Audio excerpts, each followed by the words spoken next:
সব হারিয়ে জনঅরণ্যে মিশে গেছে। কেউ বিক্রি হয়ে গেছে, কেউ ভিক্ষে করে হয়তো, হয়তো। কেউ হয়তো ঘুরে দাঁড়ানোর চেষ্টা করে, হয়তো তাই।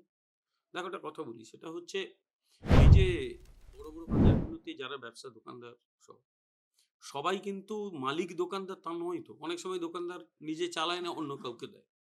যখন একটা দোকান পুড়ে যায়, বাজার পুড়ে যায়, তখন কিন্তু সেই লোকটার ক্ষতি হয়ে যায়। সে কোনো ক্ষতিপূরণ পায় না। কারণ সে তো অফিসিয়াল মালিক নয় তো। অফিসিয়াল মালিক হয়তো ক্ষতিপূরণ পায়। একে টাকা দিলে দিল, নইলে দিল না। আর যারা ফুটপাতে বসে, ওই জায়গাগুলো মাঝে, মাঝেই চেঞ্জ হয়। আজকে এক্স বসছে তো পরের দিন ওয়াই বসে, তো তারপরের দিন জেড বসে। বাজারের ভেতরে যারা বসে। ফলে তাদের খুঁজে পাওয়াটা মুশকিল। ফলে এই যে বলে এত লক্ষ টাকা ক্ষতিপূরণ, একটা বড় অংশ ক্ষতিপূরণ কিন্তু পৌঁছয় না মানুষের কাছে। এইটা একটা দিক। দ্বিতীয় দিক যেটা, সেটা হচ্ছে যে ক্ষতিপূরণটা সত্যিই যখন অ্যানাউন্স করা হয়, তারপর মানুষের হাতে পৌঁছয় তো।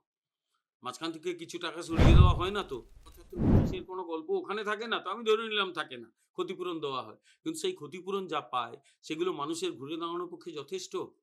এই যে টাকাগুলো দেওয়া হবে, অনেক পরিবারের একমাত্র আর্নিং মেম্বার, কোন পরিস্থিতিতে মানুষ গ্রাম ছেড়ে এরকম একটা সিচুয়েশন এ চাকরি করতে আসে, নিজের এলাকা ছেড়ে।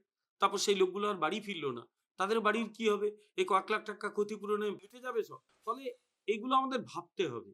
সরকারের ব্যর্থতা যদি এই জায়গায় পৌঁছয়, এই ঘটনা ঘটবে আগামী দিনে।